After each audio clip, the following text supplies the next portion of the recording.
This is an exciting project. We're kind of in that kickoff phase now. This is a place for people to gather, to come to an event or even just hang out with friends. Just another park amenity, something nice and fun to do with the family. I was the incoming president for Rotary the year that Rotary decided that they wanted to do some project that would have a real positive impact in Montrose. They chose to do the amphitheater project, and then so the following year I was president of Rotary when we really presented it to the city. This has been an ongoing project for 3 or 4 years. That we brought it forward in 2017, and that it was approved by council at that time.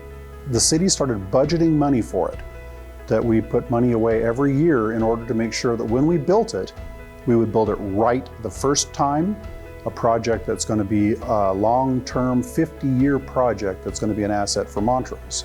When we first started discussing it, we looked at a number of different factors. We thought primarily of the arts and making Montrose an arts destination and the music destination. Then we started looking at some of the positive impacts that the amphitheaters in other communities had. Looking at Las Colonias down in Grand Junction, we're looking at the Telluride music festivals, and we started looking at the positive financial impact it would have in the community as well.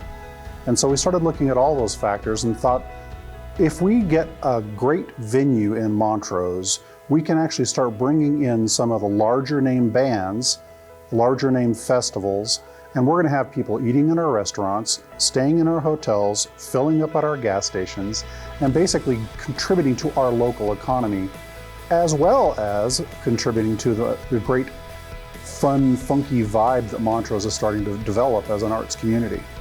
As a local contractor, we're very passionate about trying to get as many local subcontractors on the project. And so we ran a calculation in our estimating program that automatically kind of spits out the amount of local construction work that will be going towards this. And the calculation is 65% of the dollars that are spent will be with local subcontractors.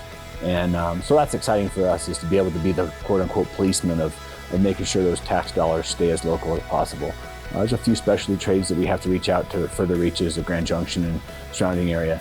But for the most part, the lion's share of the money will be spent right here in town.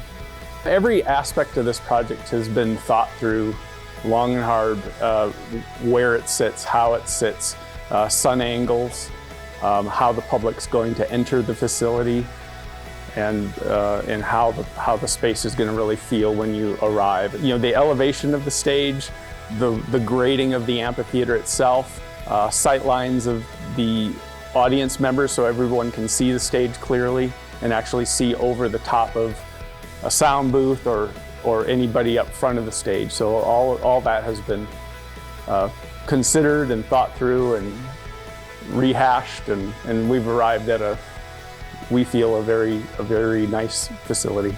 During construction, we want to keep everybody safe and off the site, which it's all fenced. So there's construction fence up that clearly marks where the site is at.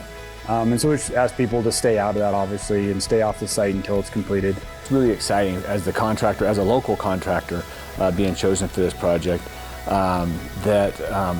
especially during the time of COVID and what we've gone through, and we're kind of hopefully seeing that in the rear view mirror, and we're kind of on the tailwind of that this is an opportunity for our community to come together, to relax, enjoy the times with their friends and family, and to just enjoy what is best about living in Montrose and Western Colorado. That I think the lion's share of the times that people will be down there, they'll be coming back from rock climbing or four-wheeling or fly fishing or camping, and then enjoying an evening at this amphitheater with their friends and family. And so that's what I get excited about, is to be able to have that time back again.